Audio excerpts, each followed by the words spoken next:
Je voudrais vous proposer aujourd'hui de contribuer à un projet qui me tient à cœur. Quand j'ai créé cette chaîne, c'était avec la ferme volonté de faire venir au train le plus grand nombre possible d'entre vous, et l'un des moyens de le faire a été de vous présenter régulièrement des reportages pour mettre en avant les initiatives d'institutions, d'associations ou de particuliers dans le domaine de la préservation du patrimoine ferroviaire. Tout ceci dans l'idée de constituer peu à peu un inventaire le plus complet possible de ce qui pouvait se faire dans ce domaine. Cette motivation est toujours présente, les moyens d'atteindre cet objectif ont même été élargis. Il existe maintenant une base de données de ces ressources que vous pouvez consulter sur le net et un livre, le guide du tourisme et des loisirs ferroviaires, unique en son genre, qui va faire l'objet d'une toute prochaine mise à jour, et c'est là que vous allez pouvoir entrer en jeu.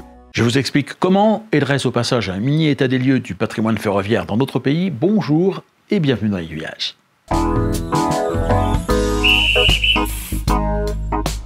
Que deviennent les trains une fois que leur carrière est terminée sur le réseau ferré national? Ils sont parfois vendus à l'étranger, mais le plus souvent désossés par des ferrailleurs. Seul un très petit nombre de matériel roulant échappe à ce funeste destin, étant récupéré par des particuliers ou des associations dans le but d'être sauvegardés, remis en état et parfois en circulation sur des lignes touristiques. D'autres rejoignent les collections de musées.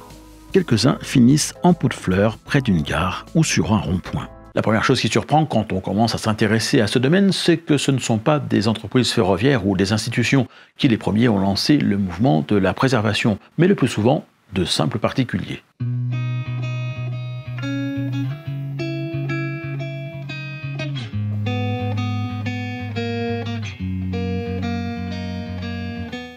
L'élément déclencheur sera la disparition annoncée de la traction vapeur à la fin des années 60. Les mieux placés pour en prendre conscience seront les cheminots eux-mêmes.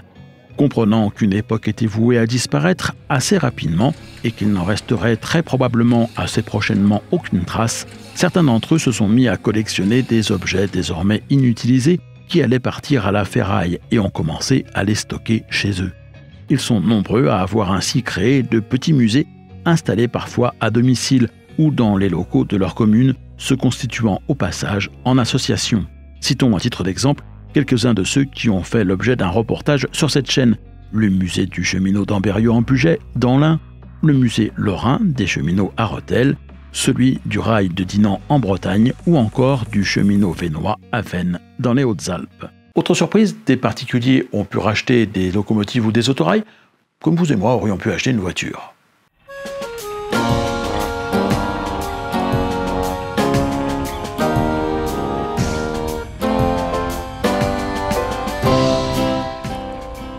Beaucoup de petites qui prenaient leur retraite ou dont les lignes fermaient, leur seul horizon étant désormais la casse. Certaines qui roulaient sur des chemins de fer à voie métrique ou sur des sites industriels équipés de réseaux souvent en voie de 60 cm, parfois dans des écartements plus rarement utilisés. Ces initiatives ont conduit à la création de bon nombre de trains touristiques que l'on peut emprunter aujourd'hui encore. L'un des pionniers en la matière a été le Mastrou qui est devenu depuis le train de l'Ardèche. Mais on pourrait aussi citer dans cet esprit le chemin de fer de la baie de Somme ou encore parmi les derniers nés, le train à vapeur du Beauvaisis qui exploite une ligne au départ de Crèvecoeur-le-Grand dans l'Oise. Mais plus surprenant encore, des passionnés n'ont pas hésité à racheter à la SNCF parfois de très grosses locomotives à vapeur.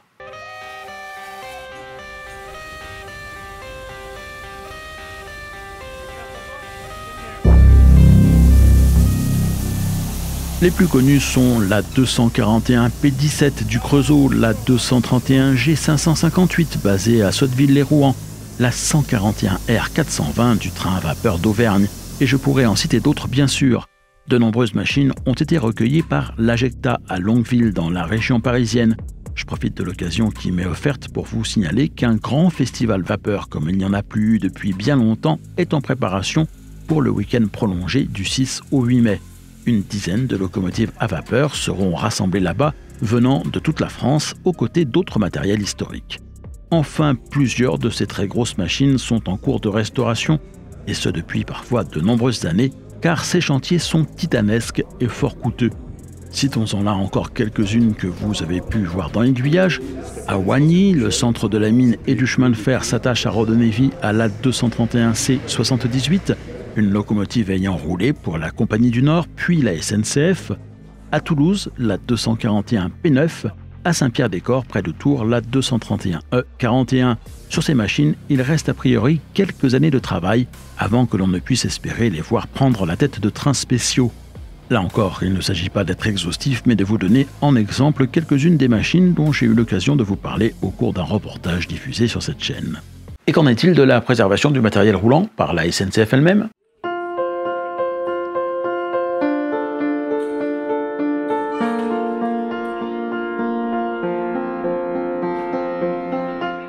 Il y a bien évidemment la Cité du train de Mulhouse, mais il faut bien l'avouer, ça a été un peu compliqué.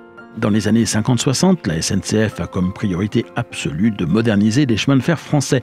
Et cela passe par le remplacement des locomotives à vapeur par des locomotives diesel ou électriques. Le temps d'équiper en caténaire au moins les plus grandes lignes du réseau. L'une des difficultés est de faire accepter cette évolution aux cheminots. Ceux qui chauffent ou conduisent des locomotives à vapeur ne sont pas toujours convaincus du bien fondé du changement de mode de traction. Et puis, prendre les manettes de ces nouvelles locomotives suppose de repasser par une longue période de formation. Chauffeurs et mécaniciens doivent apprendre à se familiariser avec l'électricité et une conduite qui n'a plus rien à voir avec ce qu'ils connaissaient. À commencer par le fait qu'elle se pratique en solo et non plus en duo. La SNCF cherche donc à faire au plus vite tout en évitant de développer toute forme de nostalgie qui conduirait à ralentir ce qu'elle estime être la nécessaire marche du progrès. En son sein, des cheminots sensibles néanmoins à la notion de patrimoine parviennent à stocker en vue de les sauvegarder plusieurs locomotives, notamment au dépôt de Châtenois-le-Royal près de Chalon-sur-Saône qui vient d'être désaffecté. L'idée de créer un musée sur place ou ailleurs fait alors son chemin. Ce sera finalement la ville de Mulhouse qui sera choisie.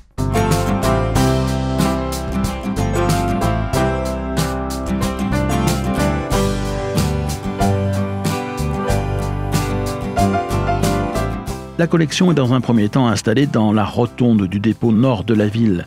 Cet embryon de musée est inauguré le 3 juillet 1971. Pendant qu'il accueille ses premiers visiteurs, un nouveau site est en cours d'aménagement. Il sera quant à lui inauguré 5 ans plus tard, le 19 juin 1976. Différents agrandissements seront réalisés par la suite, avant que le musée ne vive une profonde transformation. Renommée Cité du Train en 2004, une scénographie est créée pour faire vivre aux visiteurs non plus la simple traversée des allées d'un musée, mais celle d'un parcours spectacle, avant que le site ne rentre dans une seconde phase de modernisation conduisant à transformer l'un des halls d'exposition en quai de l'histoire. En 2021, la Cité du Train a fêté ses 50 ans. En 2022, elle a accueilli la motrice numéro 325 du TGV Atlantique, détentrice de 2 records du monde de vitesse sur rail en 1989 et 90, atteignant 482,4 puis 513,3 km/h. Après ces multiples agrandissements, la Cité du Train de Mulhouse est devenu le plus grand musée européen consacré au chemin de fer. Seul souci, cette collection est parfaitement statique. Heureusement, pour voir rouler des trains historiques, on peut compter sur une bonne centaine d'associations œuvrant dans l'Hexagone dans le domaine de la restauration du patrimoine ferroviaire.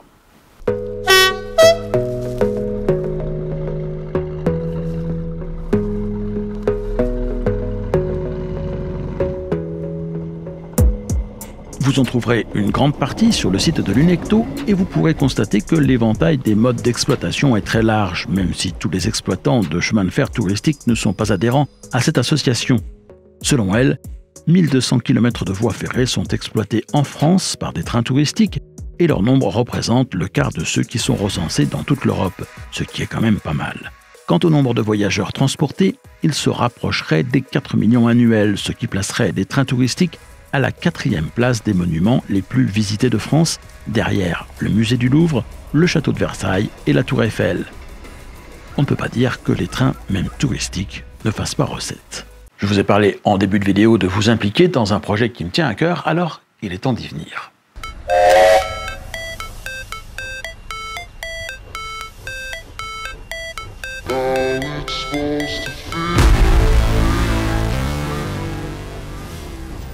Vous connaissez peut-être l'existence de mon guide du tourisme et des loisirs ferroviaires. C'est un livre qui vous invite à redécouvrir la France en prenant le train tout en recensant plus de 700 suggestions de visites à thème ferroviaire à faire en chemin. Eh bien, ce livre va faire l'objet d'une mise à jour et je voudrais vous inviter à y prendre part. Si vous l'avez en votre possession, vous pouvez commencer par vérifier que parmi les sites que vous connaissez, il n'y en a pas qui ait été oublié. Pour rappel, le but est de parvenir à recenser les dessertes ferroviaires régulières qui présentent un fort intérêt touristique. Ce sont des lignes exploitées par la SNCF comme le Mont-Blanc Express, le train jaune ou la ligne des Cévennes, qui, outre le service régulier qu'elles offrent à ceux qui les empruntent, méritent d'être prises pour y faire simplement du tourisme. Les trains touristiques, les vélorails, les funiculaires, les trains à crémaillère, les mini-trains, qui sont ces trains sur lesquels on peut s'installer à Califourchon, les petits trains qui roulent souvent dans des parcs pour le plus grand bonheur des enfants, les trains de jardin, mais aussi les musées, qu'ils soient associatifs ou privés, pour peu que ces derniers soient ouverts au public au moins une fois par an. Les associations préservant des bâtiments ou du matériel ferroviaire, les sites ferroviaires qui valent le coup d'œil, comme d'anciennes gares, des viaducs ou d'autres ouvrages d'art, ou encore les hébergements ou lieux de restauration insolites qui ont été installés dans des gares ou d'anciennes voitures voyageurs, voire des wagons, et enfin les réseaux de trains miniatures. Ça, c'est pour les catégories qui existaient déjà, mais dont les informations vont bien sûr être mises à jour et complétées si nécessaire. Mais pour la prochaine édition, j'envisage 2 nouvelles catégories que vous pourrez sans doute m'aider à alimenter.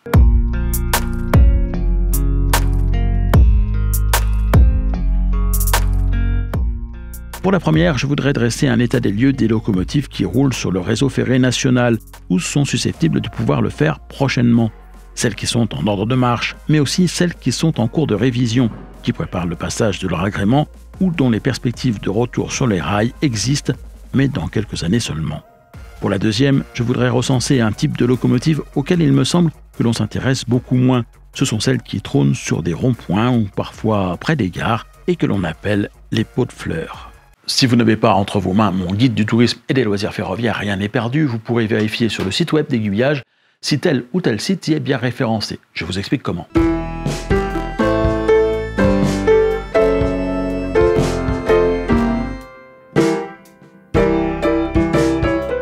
Rendez-vous sur le site www.aiguillage.eu à la rubrique Guide. En descendant un peu dans la page, vous trouverez un moteur de recherche dans lequel vous pourrez saisir le nom d'une commune ou son code postal et lancer une recherche autour de ce lieu à la distance que vous souhaitez. Vous pouvez, si vous le voulez, limiter votre recherche à un seul type de site. Vous retrouverez dans la liste les catégories que j'ai énumérées tout à l'heure. Vous lancez votre recherche et si elle est fructueuse, vous obtenez la liste des sites correspondant à vos critères de recherche. Petite précision concernant le modélisme ferroviaire. Les clubs de modélisme ferroviaire ne sont pas pour des questions de place pour l'heure présents dans l'édition papier du guide du tourisme et des loisirs ferroviaires, sauf s'ils présentent un réseau ouvert au public de façon régulière. Mais ils le sont dans la base de données que je mets régulièrement à jour sur le site d'Aiguillage et que vous pouvez consulter à la rubrique Guide. Donc, si l'un de ces clubs manque à l'appel dans ce référencement, vous pouvez tout à fait me le signaler également. Si vous voulez faire au plus simple, vous pouvez me signaler en commentaire sous cette vidéo les sites que vous pensez manquants. Mais attention, ne mettez pas de lien, la plupart du temps, YouTube supprime les commentaires qui en contiennent. Normalement, je n'ai pas oublié les grands noms du secteur, mais il est possible que les associations moins connues, voire que des particuliers qui, par exemple, ouvrent les portes de leur petit musée au public, manquent à l'appel. Je ne suis pas sûr non plus de connaître toutes les gares et autres bâtiments ferroviaires qui ont pu être repris pour être transformés en lieu d'hébergement ou de restauration, ou autre d'ailleurs, alors n'hésitez pas à les porter à ma connaissance s'ils ne figurent pas déjà dans le guide. Et pour mémoire, j'aimerais aussi que l'on crée ensemble une liste des locomotives pot de fleurs, et dans cette catégorie-là, tout reste à faire. Autre possibilité pour me contacter et me signaler des sites, en particulier si vous voulez partager des liens, vous pouvez m'adresser un mail sur une adresse dédiée à ce projet, ce sera plus simple pour moi en termes d'exploitation des informations par la suite. L'adresse est guide@aiguillage.eu. Si vous n'avez pas encore votre exemplaire papier du guide, je vous rappelle que vous pouvez vous le procurer sur le site d'Aiguillage à la rubrique Aiguille au Shop et qu'il y est vendu au profit de la production des reportages que vous pouvez regarder sur cette chaîne. Et enfin, qu'en passant par ce biais, vous pouvez me demander de vous en envoyer un exemplaire dédicacé. J'attends avec intérêt et impatience vos retours et vous retrouve la semaine prochaine pour partager avec vous de nouvelles découvertes ferroviaires.